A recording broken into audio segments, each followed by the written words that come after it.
Today, more than 24 drivers were involved in crashes on the Frigo Bridge this morning around 7:45, shutting down the bridge. Fortunately, no one was killed, but there are multiple injuries. Alexandra Burnley is live in Green Bay with the details. Alexandra.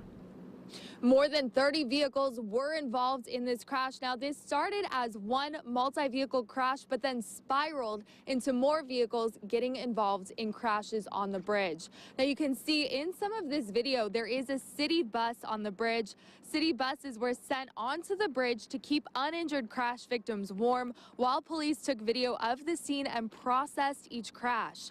Meanwhile, multiple ambulances rushed the injured victims off of the bridge, and we even witnessed one ambulance slowly driving the wrong way through downtown traffic, trying to get back to the hospital. Now, there's no word on what caused these crashes, but police will be reviewing video cameras on the bridge and interviewing drivers. Now, we did speak with a witness of the crash who fortunately was not struck by any cars, and we also spoke to a victim who was involved in a 3-car crash on the bridge. This is the top of Tower Drive, so there is nowhere to go. You can't go into the ditch. You can't get off to the side of the road. They were maybe, I don't know, it's hard to judge, 20 feet in front of me.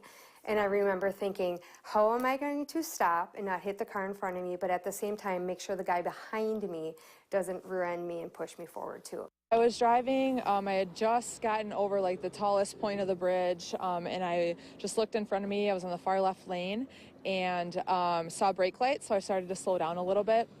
And then kind of out of nowhere, I just got hit on my passenger side by the car who was in the middle lane, and it pushed me, or they pushed me to hit the car in front of me, and then also kind of into the side of the barricade. The I-43 southbound lanes that do go over the Frigo Bridge are closed at the moment. They have been closed since this accident happened at 7:45.